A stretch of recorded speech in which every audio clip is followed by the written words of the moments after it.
meus amores do sexto ano, tudo bem com vocês? E aí, bora falar de ciência? Então, na nossa correção, nós vamos ver as 4 questões que estavam aí para vocês fazerem. E aí vamos corrigir questão por questão, tá? A primeira, você tem aí uma representação. E aí a questão lhe pedia apenas para você explicar o que é que significava essa representação. E aí nós temos aí árvore, serve de alimento para a lagarta, que serve de alimento para pássaro, que serve de alimento para serpente, que serve de alimento para gavião. E uma coisa que eu questionei com todos vocês era o quê? O que significa essas setas partindo de todos os seres da cadeia alimentar para os seres decompositores? Então vamos à nossa resposta. Se resume no seguinte: as folhas da árvore servem de alimento para a lagarta, que serve de alimento para o pássaro, que serve de alimento para a serpente, que por sua vez serve de alimento para o gavião.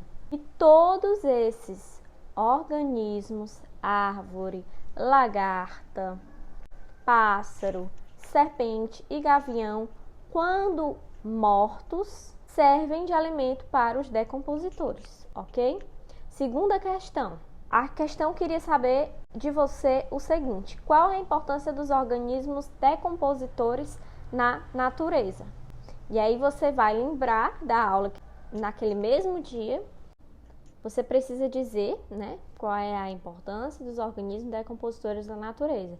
Você imagina um cenário que não existe ser decompositor dentro da natureza e aí você vai conseguir entender qual é a importância deles para a natureza.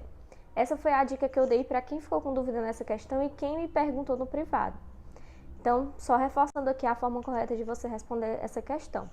A resposta ficou, então, da seguinte forma: eles fornecem nutrientes aos vegetais e também impedem que o planeta fique coberto por restos de organismos mortos. Aí você imagina um cenário onde animais morrem, onde plantas morrem, onde pessoas morrem, e aí aqueles corpos continuam lá intactos, cada vez se acumulando mais e mais e mais e mais. Chegar um momento que o planeta vai ficar superlotado de organismos mortos em estado de decomposição e não havendo seres decompositores para consumir aquele tipo de organismo morto, ok?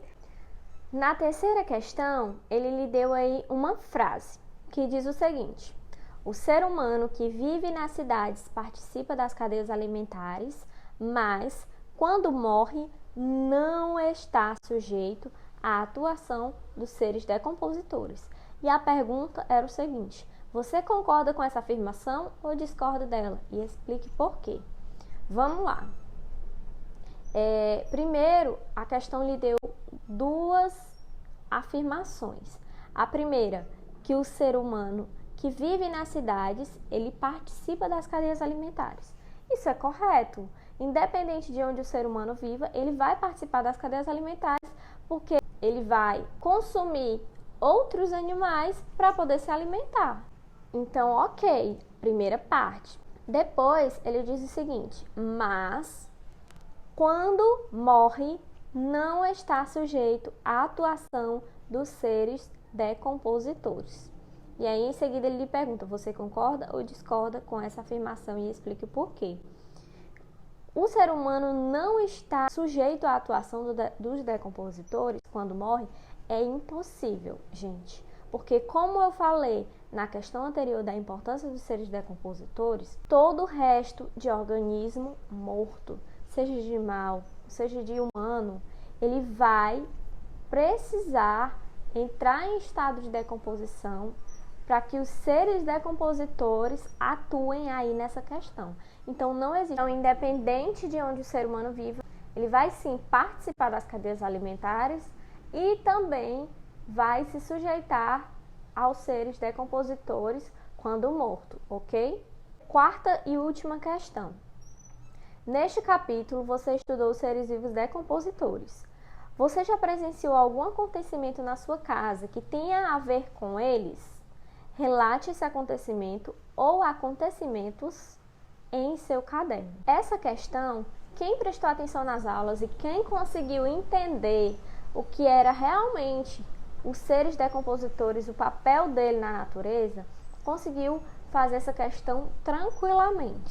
Então, o que você deveria fazer? Você deveria pensar em alguma situação que você viu na sua casa, onde você pôde presenciar os seres decompositores entrando em ação. Por exemplo, no lixo, quando existe material orgânico no lixo, resto de comida, os seres decompositores vão entrar em ação aí, nele, né? No caso, se você deixar muito tempo lá. Se você retira antes e deixa ele do lado de fora, ainda do lado de fora os seres decompositores vão participar ali do processo de decomposição daquele material orgânico. Ok? Agora, para iniciar, nós vamos observar o seguinte experimento. Ignora a caixinha aí do lado, mas vamos lá. Na minha mão, eu estou posicionando ela sobre a superfície de uma mesa, como indicado aí. E aí eu vou manter ela nesta posição. Vou colocar o meu dedo médio para baixo, ainda encostando na superfície da mesa. E vou tentar levantar, primeiramente, o meu dedo polegar. Ok, nada de diferente por aqui, conseguimos. Vai acompanhando aí junto, tá bom? Depois, eu vou tentar levantar da mesma forma o meu dedo indicador. Tudo ok, consegui. Agora é a vez do meu dedo anular. Vamos lá. Parece que tem algo de errado, hein? Observe que o meu músculo se movimenta tentando levantar o dedo anelar. E mesmo assim, não é possível fazer esse movimento. Olha só o dedo mindinho ali. Consegui levantar tranquilamente. E aí, você fez o experimento? O que você achou?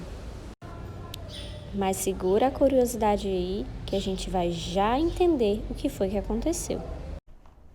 Então, a explicação para isso está na íntima união de tendões, que são os responsáveis pela movimentação desse dedo. As nossas expressões faciais, elas variam conforme o movimento dos nossos músculos. E o músculo que atua aí nessa região é o músculo chamado esquelético. O músculo esquelético, ele está ligado aos nossos ossos e ele permite movimentá-los, como as expressões faciais que você está vendo aqui no nosso vídeo.